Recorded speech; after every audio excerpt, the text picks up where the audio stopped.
show we have ever held with nearly twice as many dogs benched as last year. Refreshments are being served at the marquee at the west end of the grounds. Griffons ready in ring number 2. Next event, number 729. Tallies bred by exhibitors. Have your dogs ready. Quiet, please, during the judging. Attention, please. Judging in ring 1. Event number 728. Scottish Terriers, American bred dogs. Great Danes in ring number 2. Great Scots in ring number 1. This is number 292, Captain McCavish, shown by the owner, the well-known fancier, Mr. Philo Vance, whose kennel comprises some of the finest campaigners in America. That's fine, I'll smile, please. Cup to your right. That's great. Sorry, boys, but these are not trophies. Hold it, please. Hold it right there. Thank you. Thank you so much. Mind if we go now? I can stand one dog, but this bedlam is getting on my nerves. Don't be impatient, darling. We'll have plenty of time for dinner.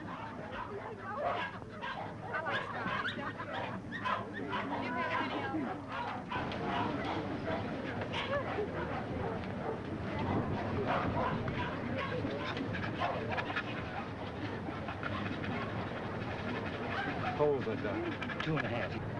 So. Event number 728. The blue ribbon won by Gillespie of Heatherstone.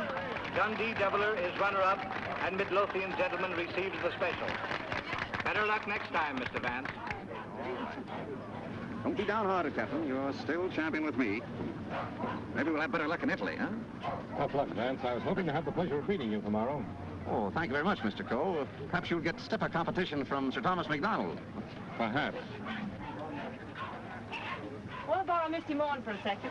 But, Miss Wright, you know Mr. Hart, you don't want Eamon to bully his dog. Come along and protect him if you like.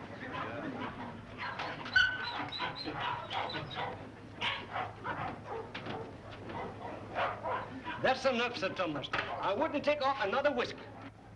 I think you're right, Sandy. Get ready. Hold it. Thanks. And there you are, Gilly, laddie. Hello, Hilda. Hello, Tom. Well, what's the idea? Thought we'd do a little private judging. I don't imagine your uncle particularly approve of this. I'm sure he wouldn't. Hold him a minute, Sandy. Let's take a good look at him. All right. Come on, I'll see. Whip your tail.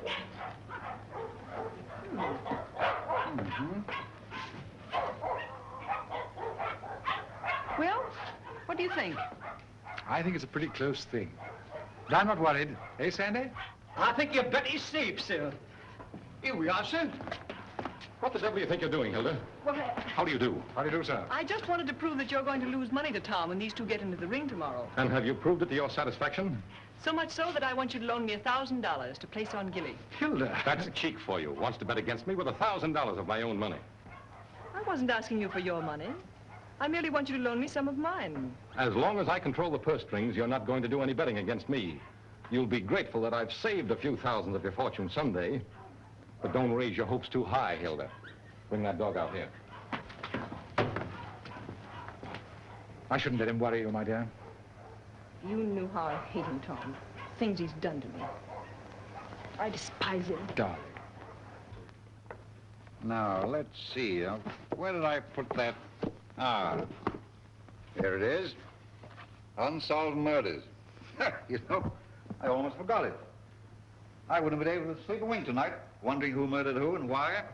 How any intelligent man can read that drivel is beyond me, Brisbane. What time does that Chicago train go? 5 o'clock. Well, it's 4:15. Oh, you've got plenty of time. Yes, I know, but I want to get out of here before Archie gets home. Good afternoon, sir. Afternoon. Is my brother at home? Yes, sir. He's upstairs. Tell him I want to see him. Yes, sir. Your taxi's waiting, sir. All right, there's the bag. Did you get those reservations? Yes, sir. And Mr. Archer told me to tell you he wants to see you, sir. Oh, he did, eh? You tell him I don't want to see him. Tell him I said so. In those words, sir? Exactly. Unless you can think of something stronger. Yes, sir. Of course, it's none of my business, Brisbane. But I wouldn't talk that way in front of Gamble. I don't trust him. I just couldn't resist it. I'd like to see the look on Archer's face when he tells him. I wouldn't. How the deuce can you stand it here? Why, there wouldn't be enough money in the world to compensate me for being Archer Coe's secretary. Oh, he's not as bad as all that. Say, you better be getting along. There's such a thing as carrying loyalty too far. Don't forget, I overheard a few of his choice remarks to you when you dared suggest that you were in love with Hilda and wanted to marry her. I'm afraid you're taking Archer a little too seriously, old man. Did you deliver my message?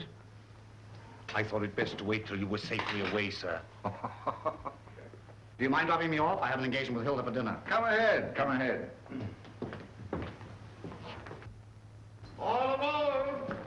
Albany Express, Stanford, Bridgeport, New London, New Haven, Westerly, Providence, Boston.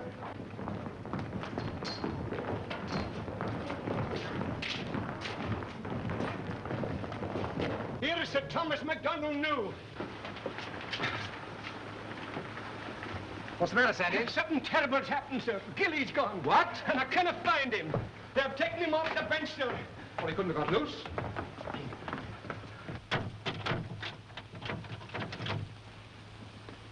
He didn't break that lock himself, either. I haven't been away from that dog for 10 minutes all day, sir. I just went into the restaurant to get a wee sandwich, and when I come back, he was gone. Sir Thomas? Yes? I think we found him, sir. Where? Out in the alley, sir.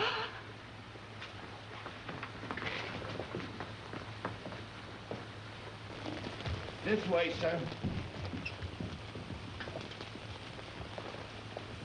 Gilly.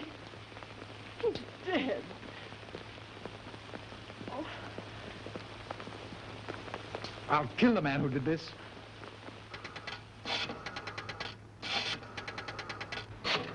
Listen, Tom, you mustn't do anything until you're sure, please.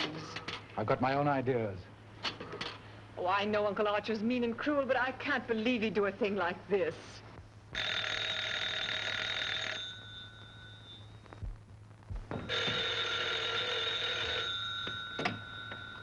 Hello?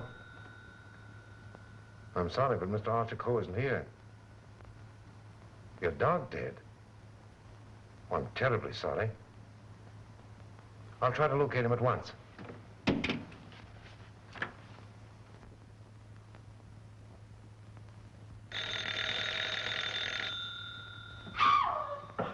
Go away from me, you.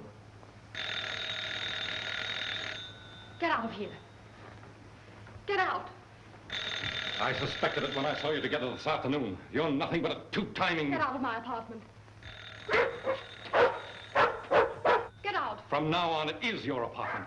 All yours. I'm getting out for good.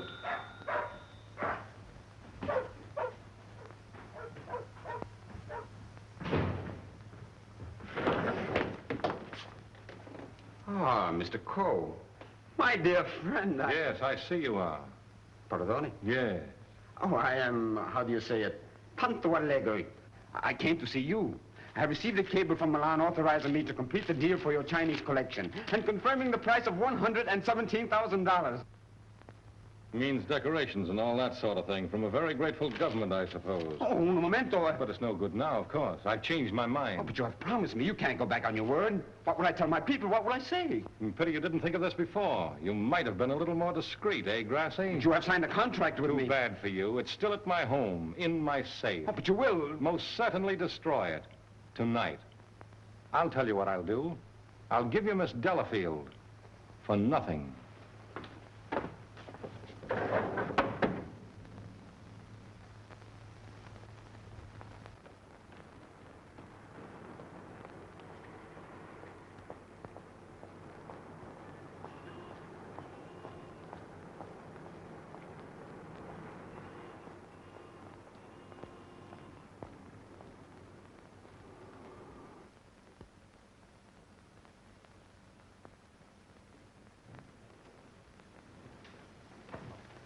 Hey, Liang. At it again, eh? I was led to believe that a cook's place is in the kitchen. The next time I shall... I have been expecting my dismissal, Mr. Cole. We have served our purpose, these priceless treasures and I. I overheard Mr. Reed saying you were preparing to sell this whole collection. You've been listening at the keyhole, have you? You cannot sell them, Mr. Cole. Do you think I would have dishonored my ancestors, perjured my soul, cheated my own countrymen to acquire these for you? Had I not believed that you would reverence them as I do? That's the worst of your race, a pack of mawkish sentimentalists about your ancestors. I don't need you tonight. Go on, get out.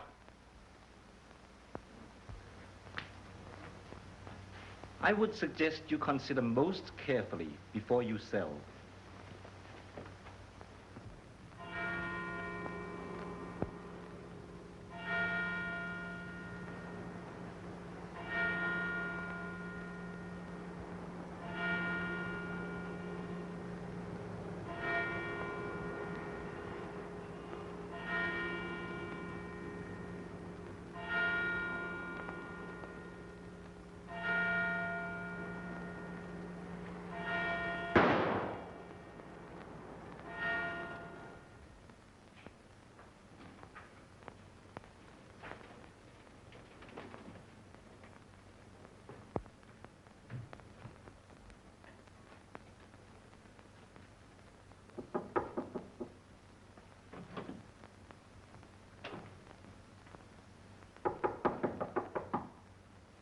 Cole.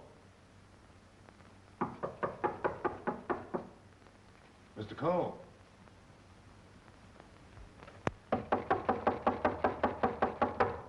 Breakfast, Mr. Cole. Breakfast.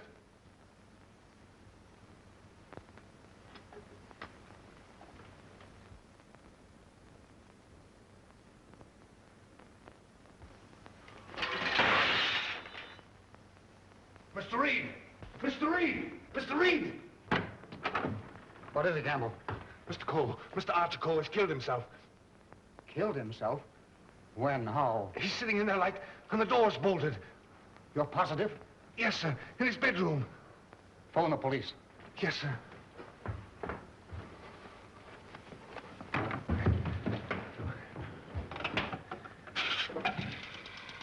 Hello? Give me police headquarters, quick. Homicide, Sergeant Miller speaking. Wait a minute, I don't get you. Take it easy. All right, let me get worse. Suicide. Suicide? Wait a minute, you're not going to run out on this hand. Yep. Who? Archer Cole, 98 East 71st Street. Okay, I got you. Is that it, Sergeant? Yeah. Well, goodbye, Ernest. Sergeant, heed to you, Cub. Kick in with that 6 bits. Oh, relax, will you? Okay. This is your case, Sergeant. You better get the boys out. 98 71st Street? That's right. All right, come on, Snick. No, Dr. Ray must hurry right out to 98 East 71st Street. Did you say east, Sergeant? East, yes. I got it. Daily Mail? Give me a city desk. Calling car 18, car 18. Oh, times? Charlie Adler. 98 East 71st Street. Last night, Archer Cole committed suicide. Proceed immediately and call your station for instruction.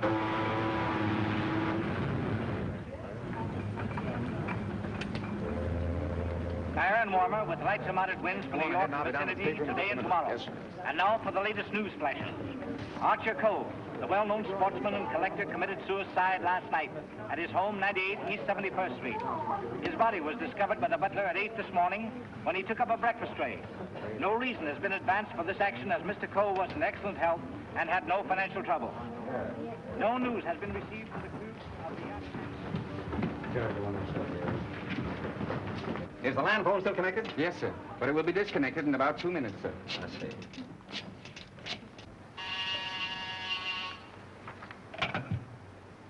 Hello? Hello, Markham. Hello, Vance. I thought you were on your way to Italy. I am. Well, I say, Markham, I just heard about Archer Cole. Yes. Too bad he had to bump himself off like that. That's why I called you.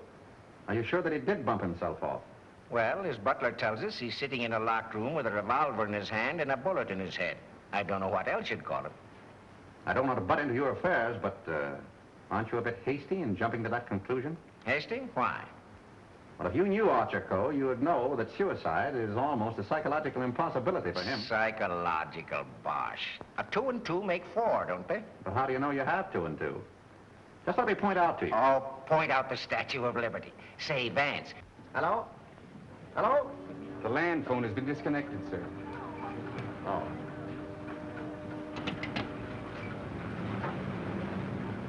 Will you have my luggage brought up? Yes, sir. Steward. Just have them send it ashore. I've decided not to sail. Sir? Vance, you've been right about a lot of cases in the past, but I can't help smiling at you getting off that boat and giving up a swell trip, all because of a hunch. Well, as a matter of fact, Markham, it was more than a hunch. Huh? It just so happens that I talked with Archer Cole only yesterday. What? Where? The Long Island Kennel Club. You know, I can't conceive of a man on the verge of suicide being very deeply concerned over winning a championship at a dog show, can you? No. What do you mean? Simply this. As late as yesterday afternoon, Archer Cole was looking forward with the keenest anticipation to winning a blue ribbon from Sir Thomas MacDonald today. Sir Thomas MacDonald. Say, wasn't it his dog that was found dead last night? Right. And Archer Cole found dead this morning. You suppose there might be some connection there? I don't know. But if someone were to try to kill Captain McTavish, I'd probably turn murderer myself, wouldn't I, Captain?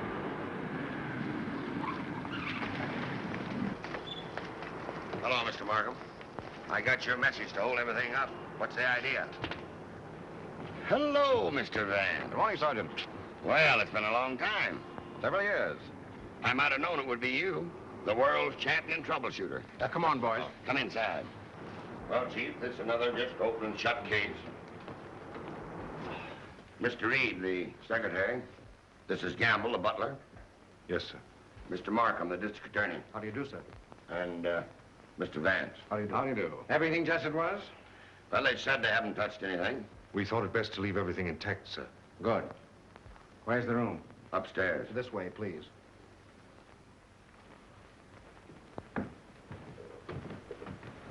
You've been in Mr. Coe's service long? About 3 months, sir. And before that? Why, unfortunately, I was unemployed, sir. This is it, sir. Yep, he's there, all right. Just like I told the police on the phone. I tried the door, found it locked, looked through the keyhole, and there he was, dead. I think this is a job for you, Sergeant. Certainly, Mr. Vance.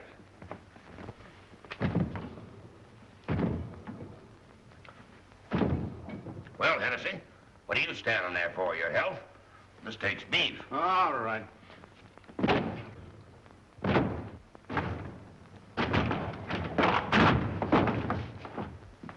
Congratulations, Sergeant. What is this, a bedroom or a museum? More junk here than in a Chinese josh house.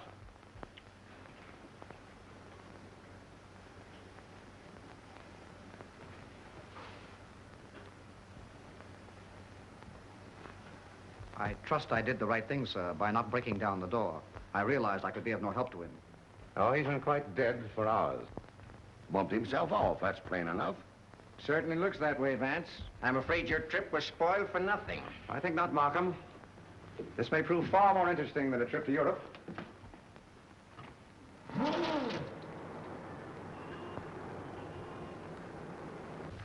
You carry a gun?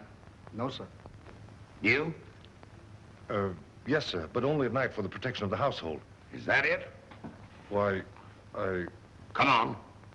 No, that was Mr. Archer's. But he always kept it in a desk drawer downstairs. I saw it yesterday morning as I was putting away some papers. Oh, you did, eh? Did Mr. Coe generally keep his windows locked? Why, no, sir. As a matter of fact, he was a great believer in fresh air. Ah, indeed. I wonder if these gentlemen would mind waiting downstairs. Why, certainly not. I'm sorry we had to damage your door. That's quite all right. It's easily repaired. I'll have it attended to at once, sir. Hennessy, see that no one leaves the house without my permission. All right. It's as plain as the nose on your face. This guy locked himself in here and blew out his brains. I wish I could agree with you, Sergeant. How the devil could it be anything but suicide? It was all very well for you to theorize before we got here, Vance. But now that you've seen this, and there are no signs of a struggle... And the door bolted on the inside, and no means of entrance to the room. Ah, no other means of entrance. How right you are, Sergeant. But we can hardly call a second-story window a means of entrance.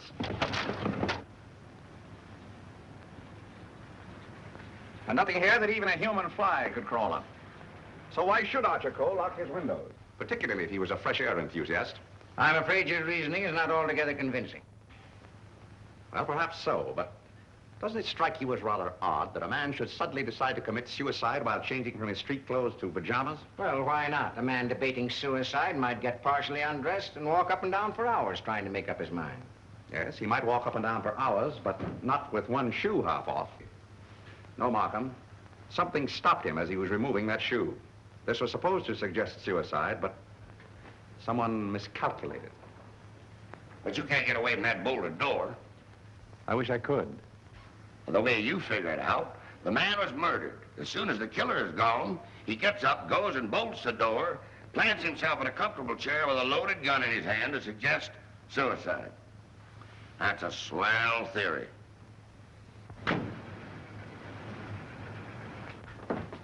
Hello, Gamble. Well, what is this? What's happened? Something terrible has happened, Miss Lake. Hilda. What is it, Raymond? What is it? It's your Uncle Archer, Hilda. He killed himself last night. Where? They're upstairs.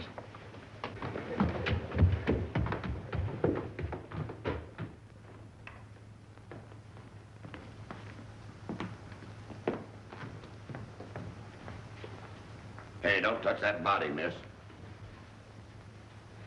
Oh, Mr. Vance. Well, how do you do, Miss Lake?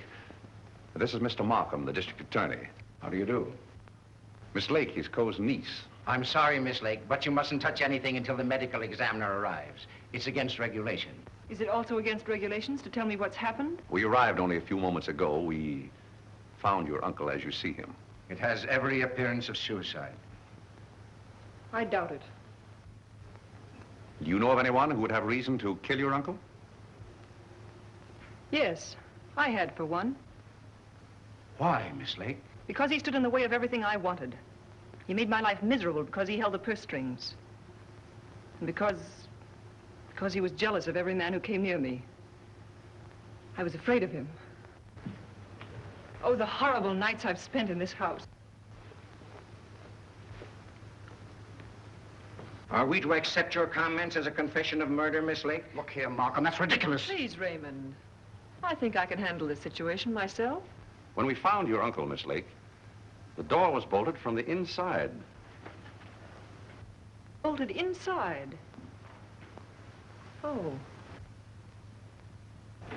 Maybe he did shoot himself. Can't you make up your mind? Do you know of anyone else who felt as you do about your uncle? Practically everyone he came in contact with. He was ruthless. He wanted his own way in everything. I imagine there are plenty of Chinese who will be glad to know that his collecting days are over. Ask our cook. I shall. Can you think of anyone else? Well, Uncle Brisbane shared my feelings toward him, I'm sure. Where is this Brisbane guy? Maybe he decided to do something about it. That's impossible. He's on his way to Chicago. He left on the 5 o'clock train yesterday afternoon. He'd be just about getting there by now. Well, you'd probably like to wire him, wouldn't you? Why, yes, of course. Is that all? For the present, yes.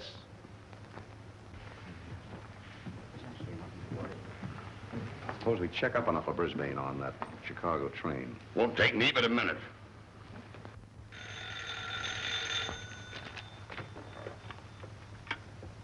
Hello?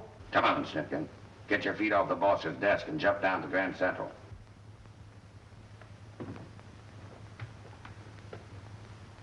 All right, I get you.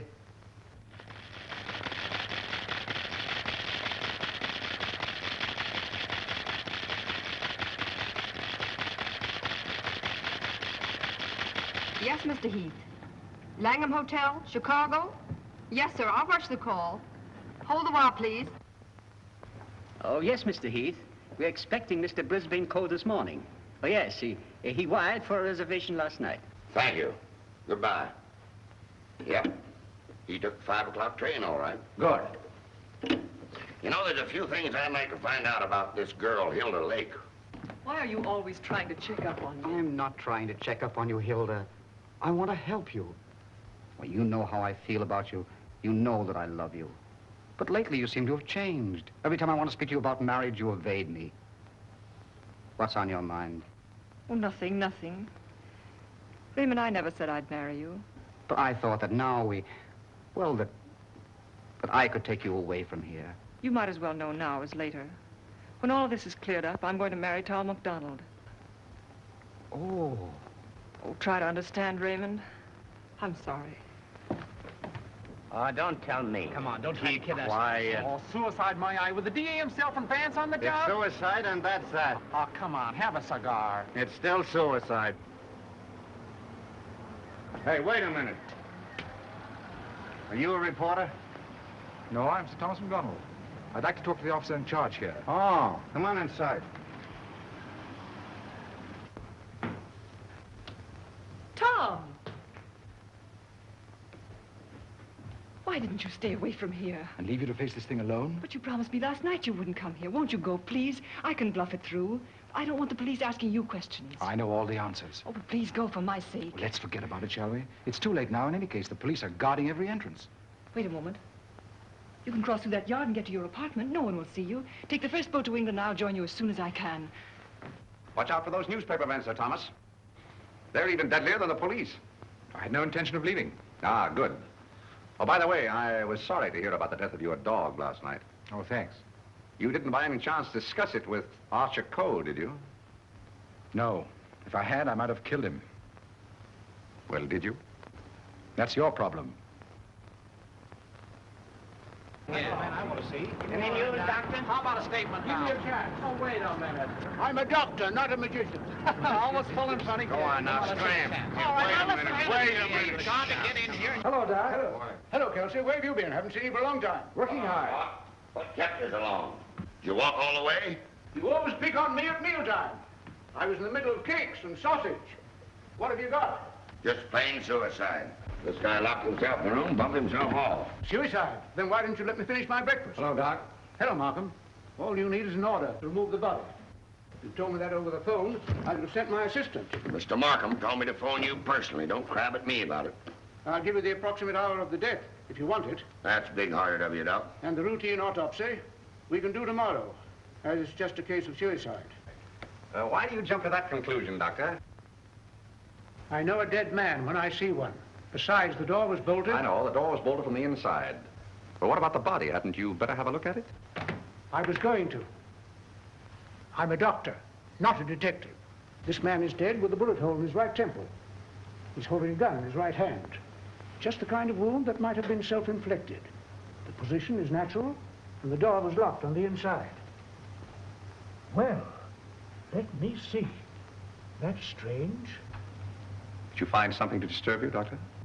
Plenty. There's blood in his mouth. And he's got a skull fracture from some club-like instrument. Now, what about the bullet wound in his temple? There's no blood there. That's so. Gentlemen, when that bullet entered this man's head, he had been dead for hours.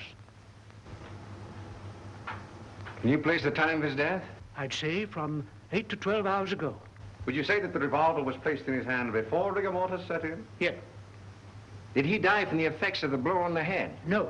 Probably rendered him unconscious for a while, but that wouldn't have killed him. Not powerful enough. The blow didn't kill him, the bullet didn't kill him, and yet he's dead. Suppose we try to find out just what did kill him. Glad you thought of that, Mr. Vance. It's not a bad idea. Perhaps I'd better take another look. All right, boy. Let's pick up these clues before they get mussed up here. Thank you. Just a minute, Doc, please. Ready? Give me a hand, Sergeant. Help me lift the body over to the bed. Where do you want to put it? All right, boys, the rigor routine. Let's get this body over on the bed. Around the handles, around the bar. Let's get that neat and fine. All right, Chief. Hey, here they come, boys. That's it. All right. Lift him easy. Easy. Very good. There he is. Now then, All right, just a little more that way. All right, That's there for you, Doc. That's it. There couldn't have been much of a struggle. His hair isn't even mussed. Maybe somebody slugged him and then combed his hair. By George, now I've got it. Stabbed below the left shoulder blade, near the spine. There's no external bleeding. Internal hemorrhage, huh? That's it. What do you think of the suicide theory now, Sergeant? Well, it's slightly complicated for him to shot, slugged, and stabbed himself, particularly in the back. Yes, very complicated. Oh, Markham. Yes. You see, there's no hole in the back of his pajama jacket. So he couldn't have been wearing that when he was stabbed. Forget this. There's a hole in the back of his coat and another in his waistcoat, blood-stained. He must have been fully dressed when he was attacked. That is me out. I finished. I suppose you'll want a quick autopsy. Yes. Get that body down to the morgue as soon as possible. Good day, gentlemen. Good day. Hey, Doc. Yes? Do you think there's any possible chance of that being suicide? What? All right. Just a fair question, big boy. Go on home and get your hot cakes and sausage. You need the strength. Tennessee. Yeah. Hurry up with that dead wire. Right. Any report on that wire? Not yet, Sarge.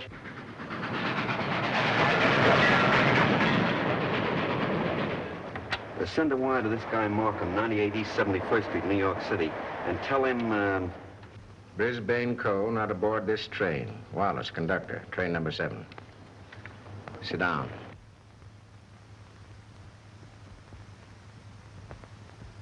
What time did Brisbane Co. leave for Chicago? In time to catch the 5 o'clock train, sir.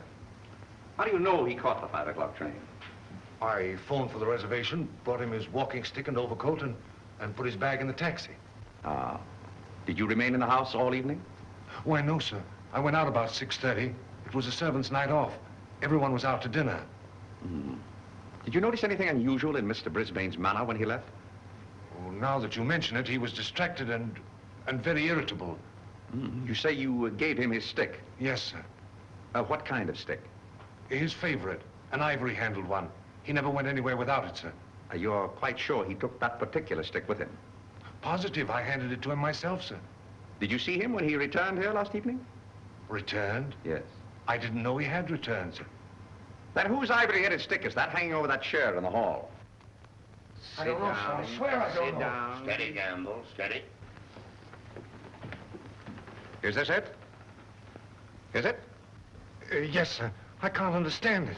I suppose you saw nothing of his bag. Why, no, sir. Well, if he brought his cane back here, what did he do with his bag? Ah, very good, Sergeant. That's just the point. He undoubtedly left it somewhere. But where? I should think the most logical place would be the check room at the Grand Central Station. What kind of a bag was it? Just an ordinary pigskin bag, sir, with his initials BC on it. Is that it? Yeah, that looks like it. There's your police department receipt. What time was this check? 4:45. Thanks, pal. Okay. Well, here it is. Put it here. Did you examine the contents? No, I brought it right up here. I'll open it. Did you find out what time this was checked? Yeah. There you are. 4:45. He must have gone direct from the house to the station. Did the attendant remember who left this? No, he said it was some men, but most of the time he didn't even notice the people. Well, there's shaving kit, shirts, underwear, socks, collars, slippers. Nothing in there that a man wouldn't ordinarily take with him on a short trip. Except this, perhaps. Unsolved Murders. That's a swell book to take to Chicago. That's rather odd, isn't it? Yes, more than that. Gentlemen, the mist is beginning to rise. I think I know at least a part of what happened here last night. How about this? Let's say that Brisbane Co. started for Chicago on a night when he knew that no one but Archer would be at home. He missed his train purposely, checked his bag at the station, and returned here to kill his brother. To make a perfect alibi, he planned to take a later train to Chicago. But something stopped him. And something stopped Archer Co. before he could remove his shoes last night. You see what I mean? Those shoes of Archer's, that bag of Brisbane's, his stick hanging there in the hall, it shouldn't have been there. Say, just a minute. Oh, Gamble. Where did Mr. Brisbane usually put his hat and overcoat when he came in? He always hung them in the closet, sir. Which closet? This one.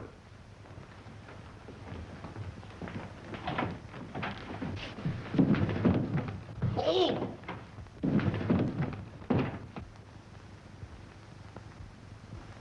Mr. Brisbane. Well, Mr. Vance, where are we now? I should say somewhere in the middle of the Gobi Desert.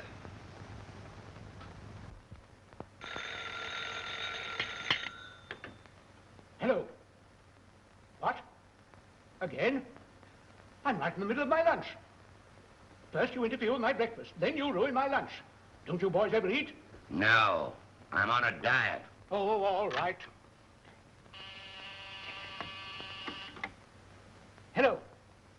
All right, I'll attend to that later. Get me the wagon and the fingerprint gang.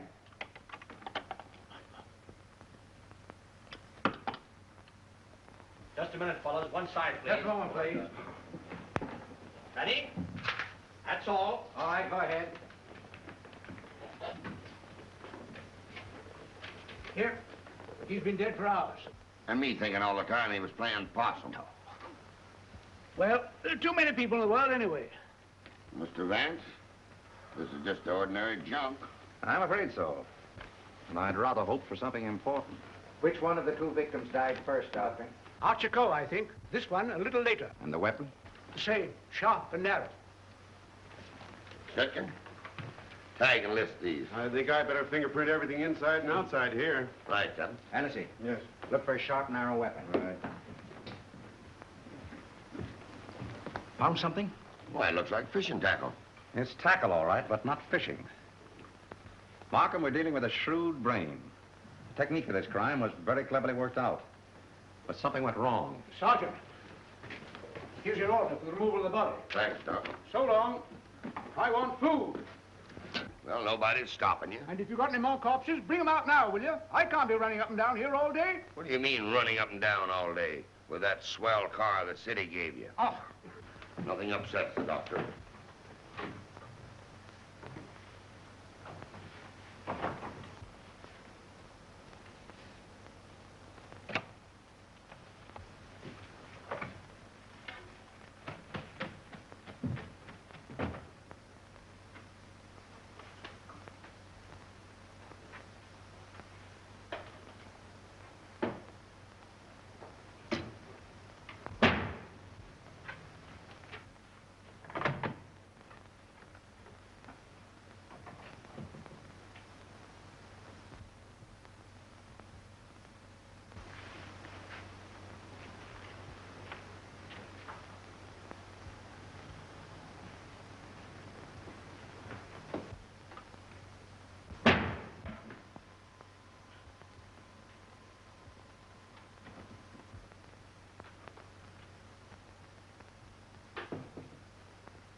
Hiya, Captain. Going in to take charge? Well, if you hurry up and solve this case, maybe I can go home. Come on. I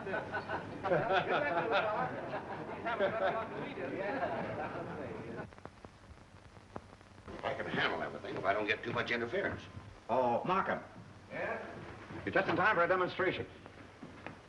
I think I can show you how Brisbane Cole used this fishing tackle. He started for Chicago and merely to provide an alibi. He had other plans in this room. Watch this. Notice the bent pin which is hooked on the bolt handle? This is attached to the string I am now pulling through the keyhole. If you follow the string, you will see that it passes around a pin in the wall. This acts as a pulley, and is also attached to a string passing through the keyhole. You see, the bolt is now being forced into its socket. Well, upon my word. I now pull the first string through the keyhole, and then the second string. And with it comes the pin, leaving no evidence. Now let me in. It worked? Yes, it worked. Well, that explains that then. Very clever. It could have been done that way, but if Brisbane killed Archer Cole, who killed Brisbane and hung him in the closet? Why did he do it? That's what we want to find out, isn't it? Exactly. Yeah. Gentlemen, two persons planned the murder of Archer Cole. Two? What? But their paths crossed. Brisbane was one of them. The other? I've got it. The Chinese cook. They're full of those tricks. Forget this. Dr. DeRamus said that Cole was struck over the head with a blunt instrument. This poker would answer that description, wouldn't it? Yes, and that certainly looks like dried blood. It certainly does. But what about those short, coarse hairs? They don't look like Cole's. No. Well, Mr. Vance, why didn't you find that when you looked in there this morning? It wasn't in there this morning. Besides, it doesn't belong in this room. It belongs downstairs in the library.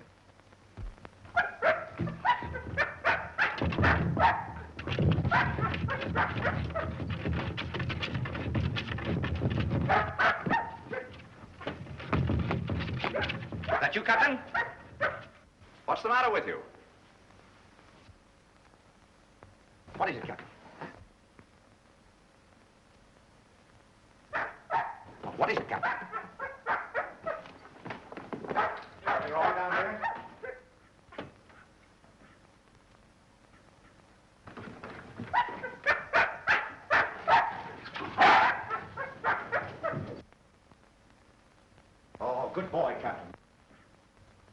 This dog's been struck a nasty blow.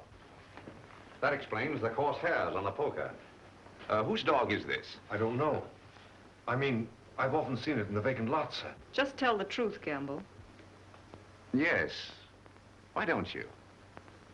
It belongs to the lady next door, sir. Hmm. Hennessy, get that fellow to a vet as fast as you can, will you? Yes, sir.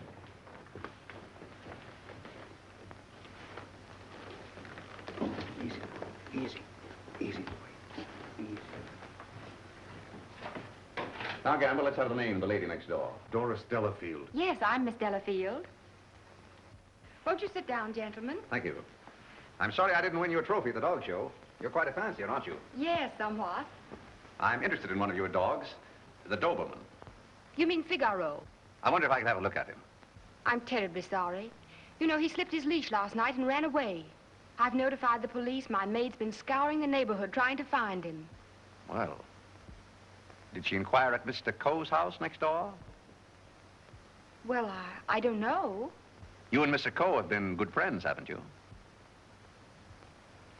I know him. Why? Your dog was found in his house this morning, badly wounded. What? Have you any idea how he got there? No. Do you suppose he would follow someone into the house? Well, I hardly think...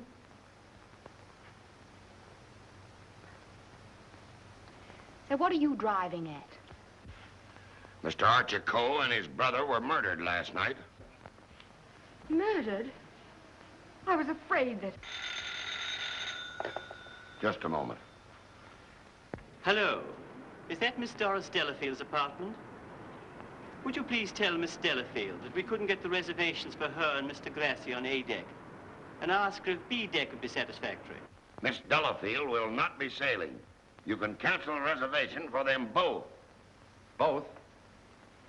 Do you mind telling me whom the other reservation was for? I refuse to answer that question. Would it be Mr. Grossi? But I am Mr. Grossi. And if I didn't cancel those reservations, who did? What? Miss Delafield. Oh, no, she didn't. No, really, there's been a mistake. As soon as I can find out about this, I'll call you back.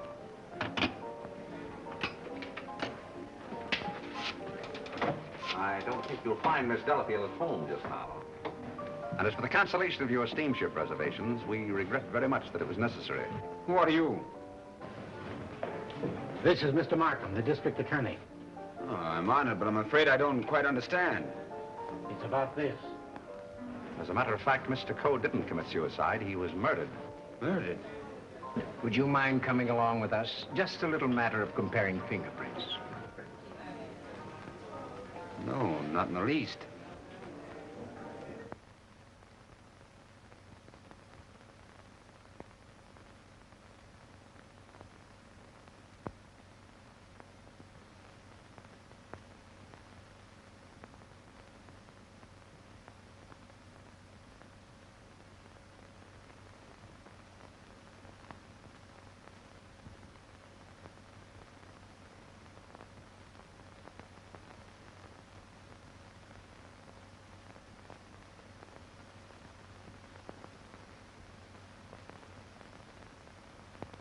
I think that's all.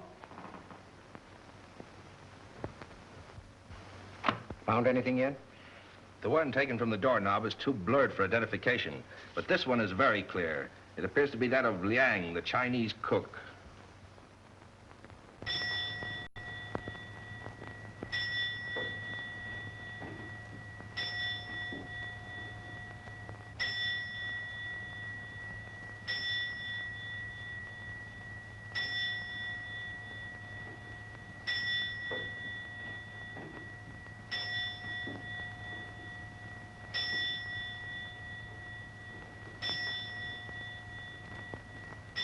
Any luck? No, not yet. Well, it must be here somewhere. I'm positive that the dagger that killed the Coles belongs in that sheath. Tired, Markham? No.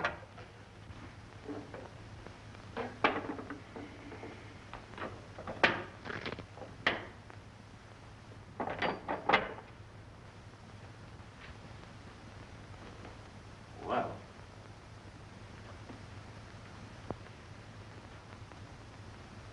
That's strange. What is it? The Ting-Ya vase is missing.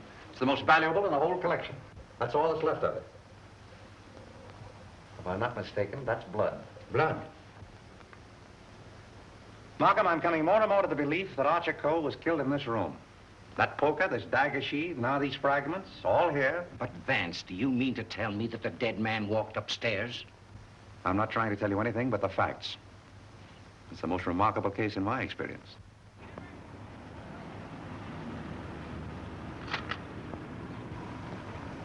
Find anything, Cap? Yes, sir. Plenty.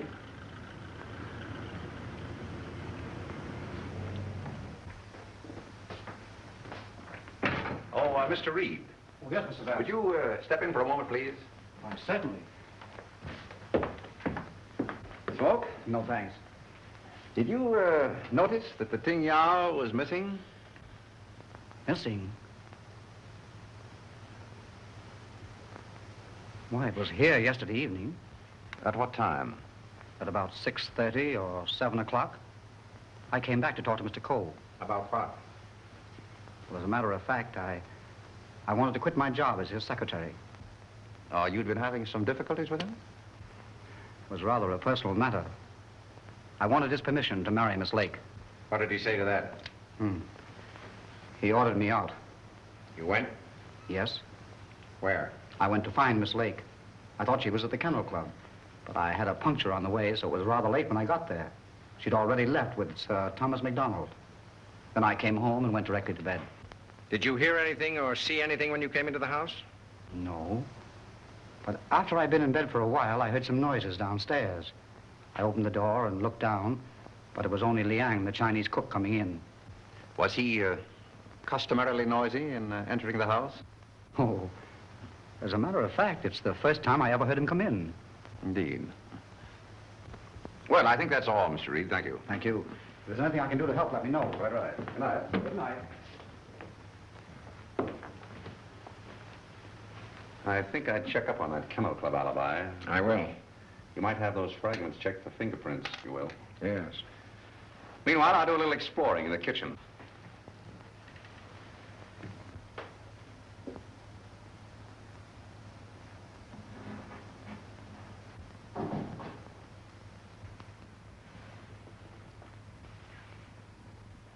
Why, Mr. Vance, I thought... Get Markham.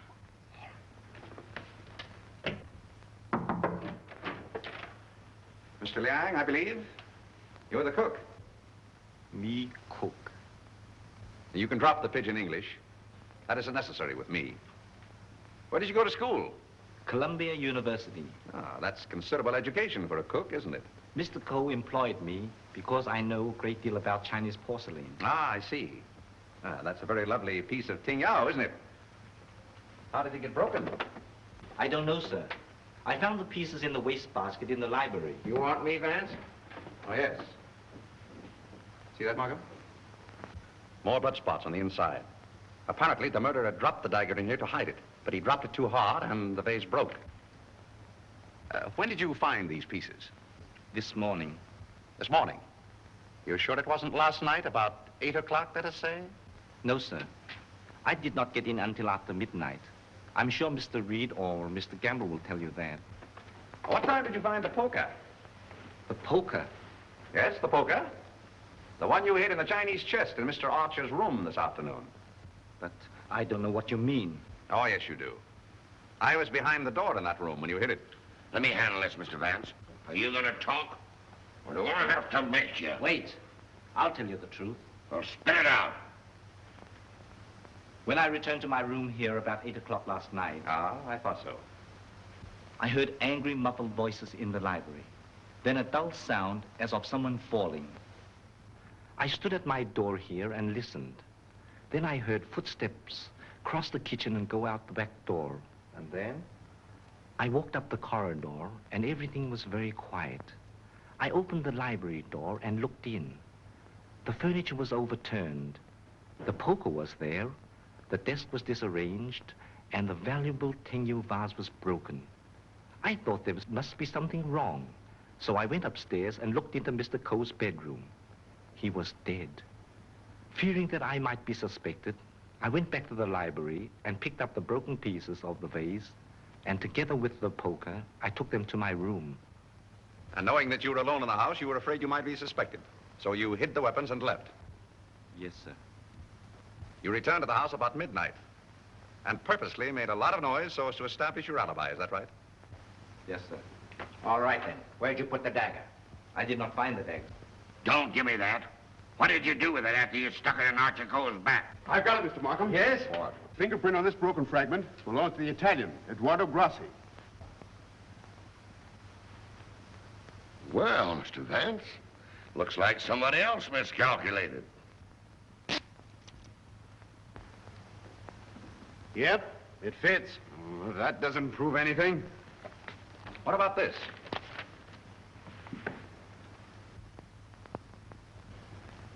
Where did you get it? It was in Archer Coe's pocket. What were you doing outside the drawing room window last night? Why, I wanted to be sure that he was alone. Why? For weeks we had been negotiating for the sale of his collection to the museum at Milan. It meant everything to me. He kept raising the price, but on Monday we came to an understanding. And I cabled the museum that I had succeeded. And last night he turned me down because he saw me with Miss Delafield. Let me explain. Archer was extremely jealous of me. Well, you can't blame him for that. You went there to threaten him, didn't you? Which I had every right to do. I told him I would use any means to make him fulfill his contract. He laughed at me, said that he would smash every piece in his collection before he'd let me have it. So you picked up the poker and did a little smashing on your own account, eh? I did not. Let me have that fragment, will you? Thank you. You know how that was broken? Tin yellow vase. With blood stains on the inside and your fingerprint on the outside. I don't know. Sergeant, I think you better book him. Right. Thank you. Come on. Let's get out of that monkey suit. Let's get going. Come on. Don't worry, I'm not running away. You telling me?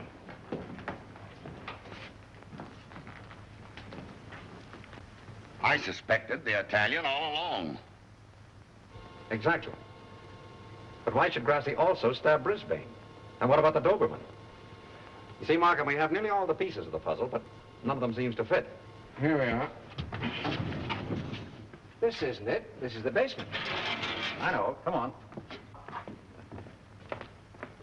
I just want to see where this goes.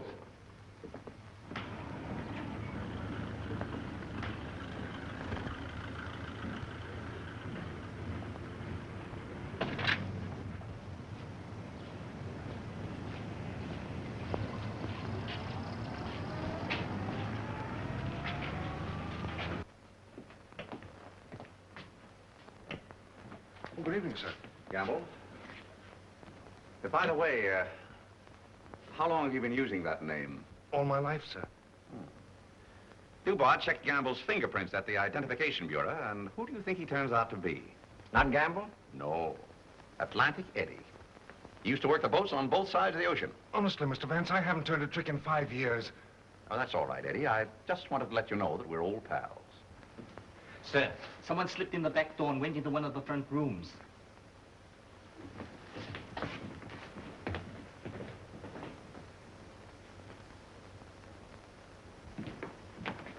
Well, Miss Delafield, Don't be surprised, gentlemen. I'm used to coming in here like this.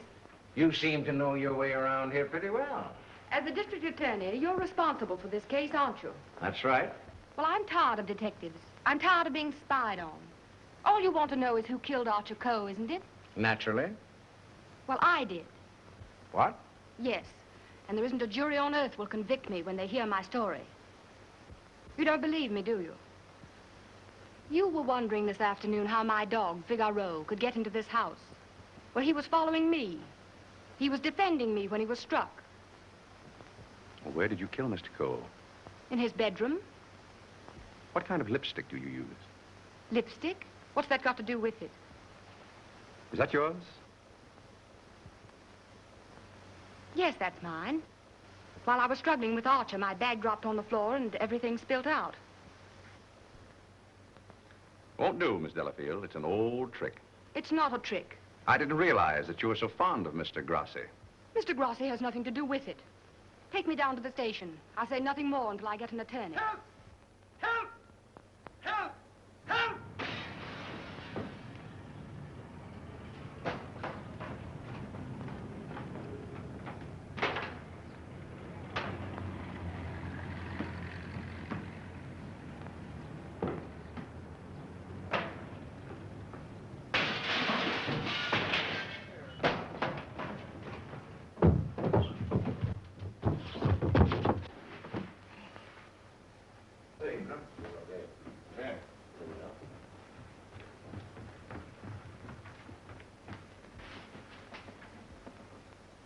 This guy's been stabbed, hasn't he?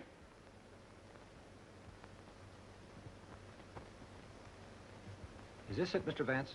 Yes, that's it. Thank you very much.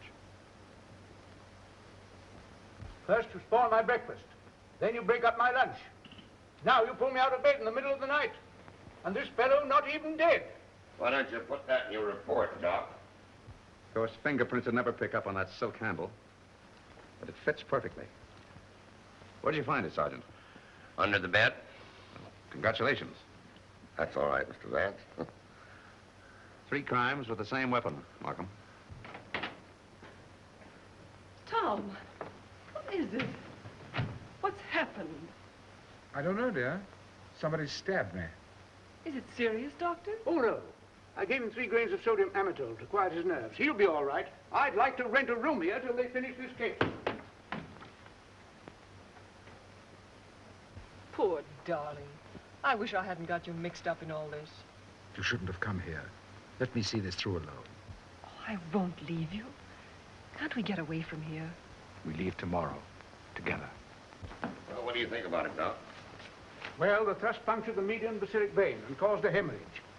Could the wound have been self-inflicted, Doctor? I'm the city butcher, not the detective. Don't bother me with any murders after 3 tomorrow. I'm going to the World Series. Hey, Doc, phone me the score between innings, will you? Get these people out of this. What are they waiting for? We just want to ask you a few questions, Sir Thomas. You say that when you were stabbed, you saw nothing, huh? That's right. It was dark. I heard a noise and jumped out of bed. Somebody threw a chair and just missed my head and struck the window. I shouted for help and ran towards the door. Then I felt a sharp pain in my arm as I lost consciousness. Knife by a ghost. That's a hot one. I think he done it himself. How dare you, sir? That's not fair. Do you know anything about that? Where'd you find it? Under your bed. I never saw it before. Yeah. Like I never saw a pair of handcuffs. You've no right to question him now in this condition. Rather funny.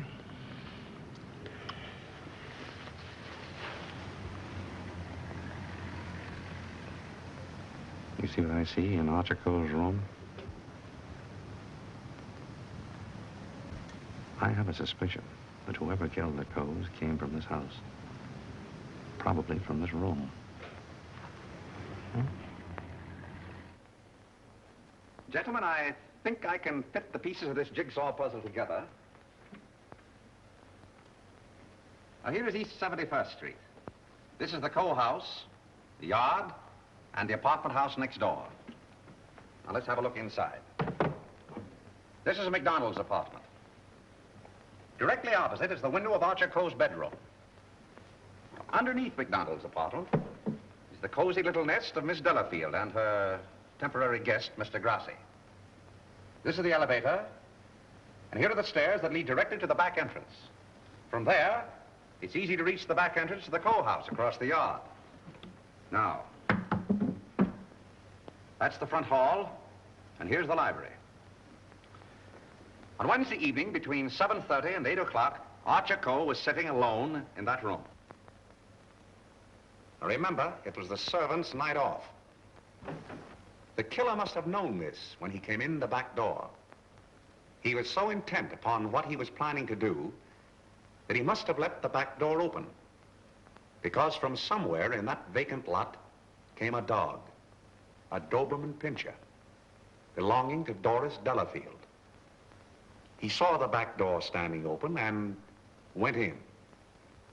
Meanwhile, the killer was moving along the hall toward the library, making absolutely sure that Archer Cole was alone. He knew exactly where he was going and exactly what he was going to do. He came so silently that it must have startled Archer Cole when he looked up and saw him carefully closing the doors. It is my conjecture, gentlemen, that a terrific argument took place. Archer Cole must have struck him, and as he fell back, he picked up the poker as the first weapon that came into his hand. He struck Archer Cole on the head. Cole collapsed across the desk, his hands groping in the drawer of the desk for his gun. Then, in the blind rage of the moment, the killer saw a Chinese dagger. He seized it and stabbed Archer Coe in the back. Coe probably fell to the floor. Meantime, our Doberman Pinscher was coming closer and closer, probably attracted by the sound of the struggle in the library. As the killer opened the door to escape, he saw the Doberman Pinscher in the hall coming toward him. He again picked up the poker as the dog entered the room. True to the instinct of his breed, the dog sensed an enemy. He leaped. The killer struck, and the dog fell, badly wounded. Now he tried to hide the dagger in the Tingya vase. He dropped it too hard, and the porcelain broke into bits. He picked up the dagger again and went out the same way he came in. Meanwhile, Coe slowly regained consciousness and pulled himself to his feet. You remember, gentlemen, that Dr. Doremus said Coe died of an internal hemorrhage. And that is the key to the whole situation. Archer Coe, already a dying man, walked upstairs. And what is even more terrible, he did not know that he had been stabbed. He went to his room and, feeling a little faint probably, he removed his coat and vest and hung them in the closet where we found them.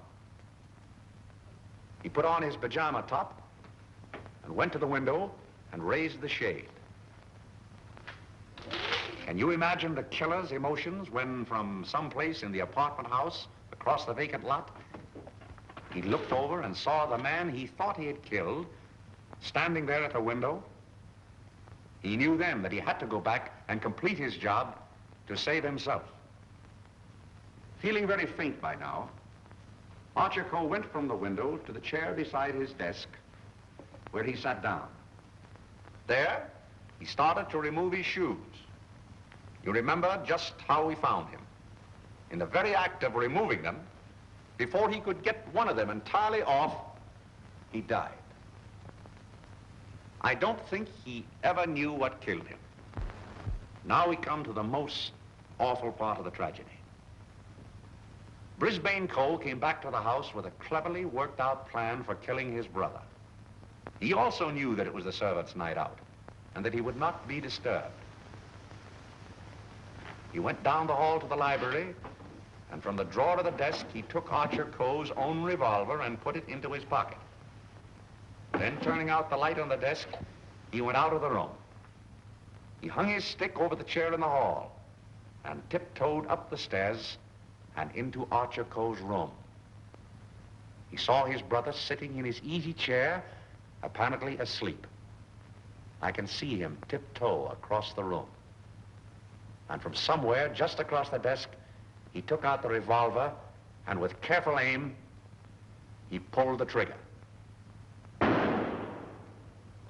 Meantime, the killer, believing that he had only wounded Archer Coe, came back by the same route to finish his job. Then Brisbane closed the window, lowered the shade, and returning to the body, he carefully placed the gun in Archer's hand, as though it had been suicide. Then he went to the door, and with the two pieces of string, the pins, and the darning needle, he was able to bolt the door on the inside, just as I showed you.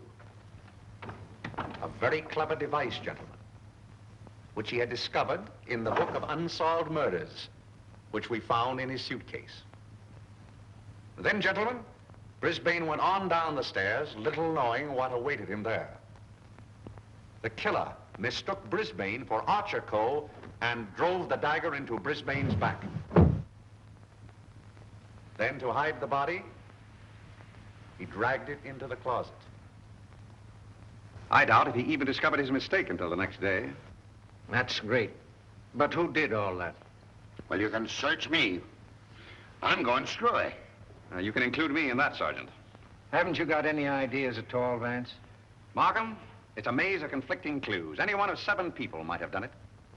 But we couldn't convict 7 people, Mr. Vance. You couldn't convict one with the evidence you've got. Gentlemen, I'm afraid we're completely stopped. Licked. Well, I hate to admit it, but it looks that way. Vance, in all the years we've worked together, I never heard you say that before. I know. I'm sorry, Markham. Well, what are we going to do about it? I don't know.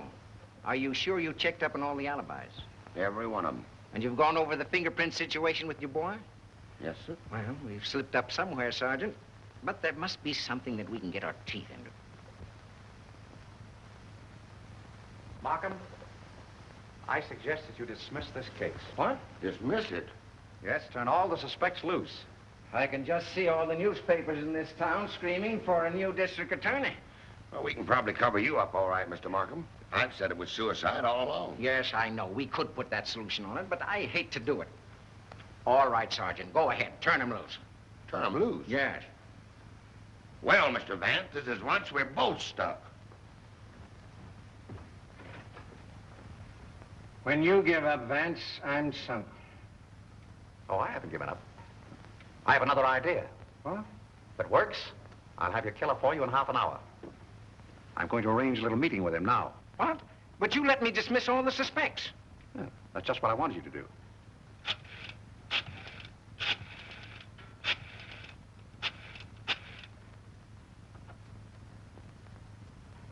Hello? This is Mr. Vance. I hope I haven't disturbed you. See, I wondered if you'd do me a little favor. Mr. Markham. Yes. Can I see you a minute? That suicide story might work all right for Archer Cove, but I forgot all about Brisbane. Well, never mind about that now. Just release the suspects, as I told you. All right. That's it. Yes? That's right. At 4:30. And just get him into an argument. Oh, I'll have him with me. I'm depending on his instinct. That's right. Thanks. If we can catch him off his guard, I think he'll give himself away. Come on, Markham. We've got to get there before 4:25. Mr. Vance. They're in the library now. Oh, darling, let me help you. All right, dear. Thanks.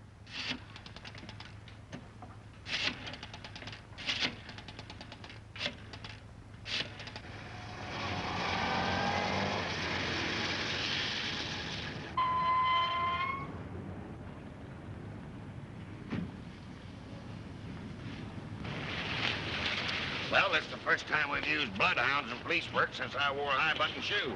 And red flannel underwear? Oh, I always wear red flannel underwear. So do I. I want your bridal suite on the Coronia. Sailing at midnight. That's right. Thank you. Sailing at midnight. Lady MacDonald. Is it the title that dazzles you so much? Or is it the fortune she'll inherit that makes her so attractive, Sir Thomas? Raymond, are you crazy? It isn't the first time a fortune has bought a title. It so happens I'm not in need of a fortune. Possibly you are. Raymond, you've no right to interfere this way. No right? Well, I'll take that right. You think you're both sailing at midnight? Well, it won't work. You're going all right, Sir Thomas, but you're going alone. Really? Yes, and you're going now, or else...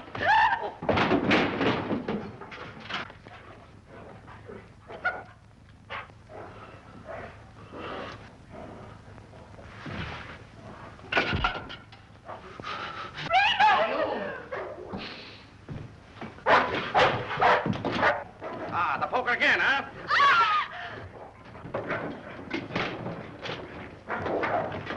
Take him off! Take him off! No!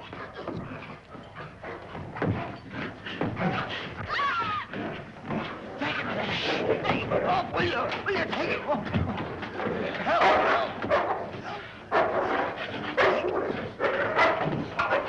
Here, hold him. Why did you kill Archer Cole? Why did you kill him? I didn't mean to kill him. But you did, eh? I tell you, I didn't mean to kill him. He struck me when I told him I wanted to marry Hilda. And I lost my head. I hit him with a poker. I don't remember anything after that. What about Brisbane? It was a terrible mistake. And MacDonald? I still would kill him if I could. There's your man, Sergeant. You made a fatal mistake, Reed, when you reached for that poker. Somebody swiped my bracelets. You dropped them in the pantry. Oh. All right, Hennessy. Leave down booking. I want to thank you very much for your cooperation. Not at all. It was Sir Thomas I telephoned from your office, Markham. He very cleverly helped us stage this little scene. We have to thank the dog for the rest. Well, we did it again, Mr. Vance. Congratulations, Sergeant. Thank you. I'll certainly mention you in my story to the papers. Thank you. Oh, that's all right, Mr. Vance.